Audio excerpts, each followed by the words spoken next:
So you guys know that we're using red cedar shingles on this entire home. Obviously behind me I have a couple accent areas that we're using 5-inch V-groove. But before we installed any of the siding, we are actually installing this rain screen.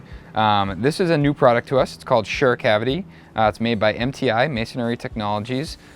This product, when I actually started looking into it, was really kind of advertised towards masonry, which you can see behind me. You have this cultured stone veneer, which the stone was actually installed over this, but we use this behind our shingle siding because they had reached out and said, listen, this can be used for wood as well. One thing I really liked about it is how hard it was. It doesn't compress when you're installing the shingles, especially when you're going pretty quickly with the nail gun. Obviously something you can combat by turning down the pressure or slowing down, but I was excited to use it just at how stiff it was, especially for the install. But why don't we go over here, I'll show you what's going on.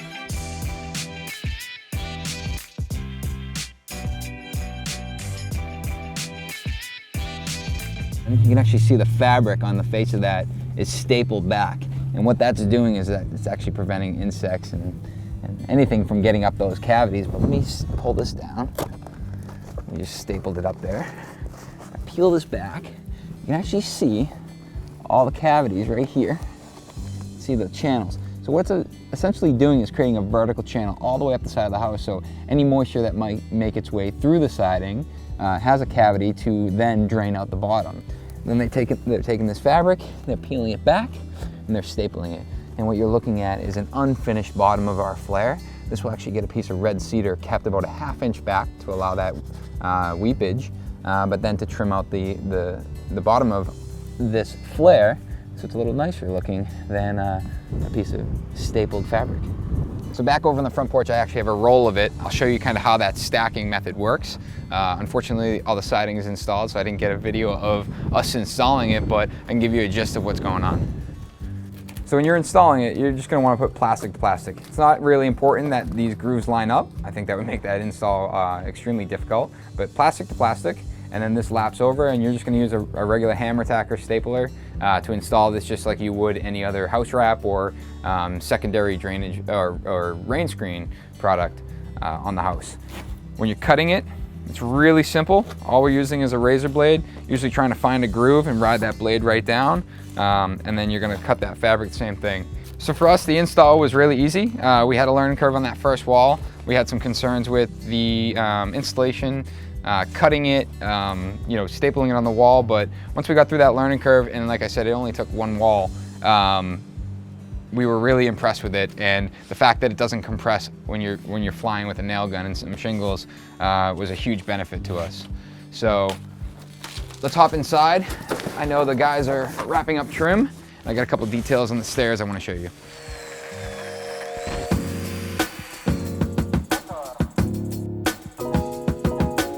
Premier Woodcraft, they've been installing all the walnut floors. They also supplied us with these stair treads, walnut character grade.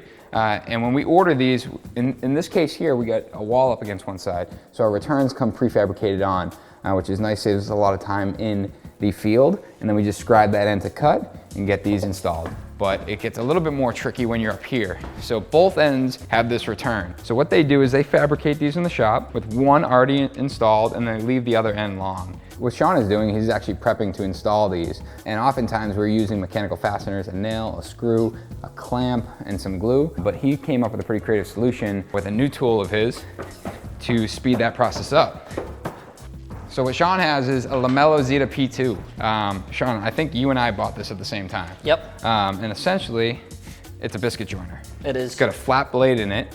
And if you look closely, there is a T-slot. Yeah. But when you're cutting, it actually only cuts that straight joint until the last second. Yeah, and then it like sort of waves up and down. Yeah, it jumps on the X-axis, Yeah. I think is what the sales guy told me, right? It's pretty insane, yeah. But you've already prepped this nosing here. Yep. So essentially, you have these biscuits, and they're actually, a biscuit would be almost like a full piece. These are like half biscuits. Yeah. But the point of this last T-slot, so remember when I said that blade goes all the way in, and at the very last second it jumps down and jumps up and creates this groove. So you can take this here, slide that in, and now it's positively locked in there. Push that one in, that's positively locked. They give you the option for screws, not really necessary here. You're still gonna wanna glue your surface. Sean, you got one here. Can we cut, let's cut this one here.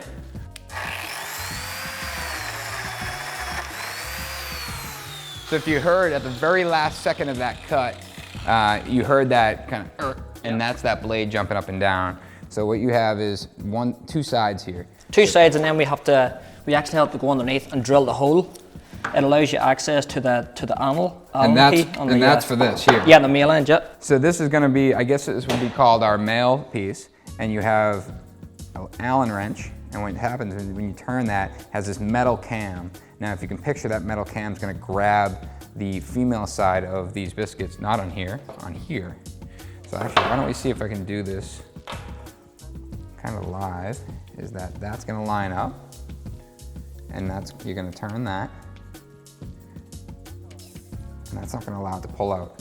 So obviously, I'm doing it freehand, but why don't we drill these holes? Yep. So you want me to flip this upside down for you? Yep. And this here like sort of mimics the biscuit right here, so it lines up pretty well, you know? So that just goes into the slot you just cut? Yeah, exactly.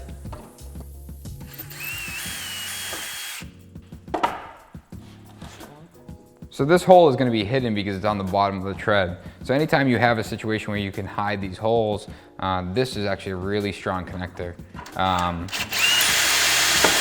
I'd have to double check, but I believe, I think I said this before, it's close to 200 pounds of pressure. I think so, yeah, in that region. Yeah. I know the tensos, which are the spring loaded, they're close to 30. 30, but in this case, I mean, this eliminates all the need for clamping. Exactly.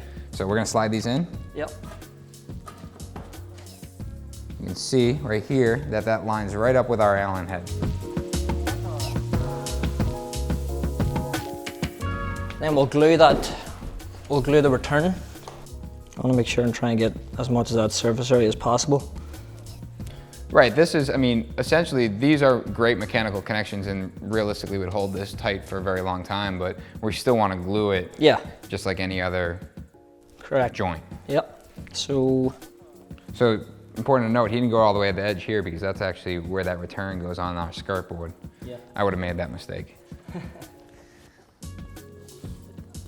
So all we're gonna do is put that Allen wrench in, and you can feel, watch your hand. Yeah, you can feel that there hit its max. And it's locked. It actually gives you like a click at the very end. Yep. So you can't overdo it. Can't overdo it. Like you can feel the pressure that's putting on that return, which is really, really nice. Flip this back around. Sweet. All right, so let's go upstairs and we'll get this one installed. Now, if we did this right, it should fit. Nice. You've already scribed that back, or either that or that's dead straight. That's dead straight. And then from here, you'll take it, you're gonna glue it down to our stringers and get this nailed in. And this one, we're fastening from above. You know, that's just preference. Just typical, yeah. Awesome. If you leave it overnight, you know, it hardens nicely. And again, look from below here, we have these holes. You can see, if I line this up, that these holes actually get covered by our skirt, so you never actually see those. Great use for the tool. I know we actually purchased one for the cabinet shop. We've been using it a lot, but I like to see it being used in the field too. Yeah, there's like a million different ways you can think to use this tool. And this butt joint here, I use the Tanso P14s. It gives it really positive clamping pressure. Rather than having that metal cam in the other one, this is gonna be all plastic, so you're gonna put it in, install it the same way. You don't need the Allen wrench. You don't need the Allen wrench. It doesn't have as much. I'm struggling with it here. Yeah. But essentially, you have one of these in each side of that crown up there? Yeah. So what was the reason for that? It's to maintain the pressure on the joint. You know, you know yourself, once you click those into place, it's very hard for that piece of wood to move. So here, I mean, I'm sure you've done a million different joints. Scarf joints, you've probably backed it with plywood and glued it. Done all that. And I think this is the best option by far. And it probably made it really easy once you were in. I mean, it's positive placement too. So what I'm getting at is you have these plastic teeth, and you can see there's spring pressure kind of pushing to the middle. And if you look inside, that's actually triangulated. So when I push these together,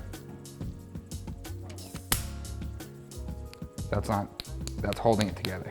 So they are removable. I'm probably not gonna be able to do it by hand, which is fine. But that right there gives you positive placement and holds that crown not only together, but in its place where it needs to be. Correct. Crown was kind of one of those things that we needed to figure out how we were gonna attack a couple of these details. Yes, yeah. One being this vaulted ceiling here. So we decided to open this living room right up, and we have this ceiling plane, and if you guys remember, in the master bedroom, we had a very different detail, where we were gonna paint that wall color, but in here, this is all gonna be ceiling color. So we had these two pieces of crown. Essentially, we talked about stopping here, where we really, dyed it in a spot where I don't think you're gonna be downstairs looking up, wondering that's an odd detail. No, I think we went with the right amount here. I think that's definitely, it looks a lot better than, as you know yourself, I don't think anyone in our trade likes those returns. No. So we try and avoid them at all costs. And we do have some, the nature of having a two-story living room is, this odd detail, but also the detail down near the patio door. What's important to note here, especially for other builders and homeowners, is that you need to think of it holistically and think about how you're gonna view the room. And if you're viewing the room in a manner that if you're not staring at an odd detail, we often talk about in bathrooms, right? When you're sitting on the toilet, are you looking at something that you messed up? Is something not aligned? You always have to think about where you're sitting. It's funny to think about it in a bathroom, but it's very true. Like, thinking about these details holistically in the home is really what is going to make or break these situations. I agree, So stay tuned for our next episode. We are standing on the second floor here. The guys over at Premier Woodcraft, they are bending this in bent lamination in their shop. They're gonna be on site to install this nosing. So Sean, you can wrap up your skirt board underneath. We're also gonna be framing a fireplace. It's gonna have a concrete detail. It's gonna be really cool for this living room. If you guys remember, I posted on my story a while ago about how we were gonna deal with this asymmetrical living room, and I think we came up with the perfect solution. We're also gonna be sanding the floors and putting the first coats of oil on it. And if you think the walnut looks good now, just wait till you see it oiled. Thanks for following along, guys.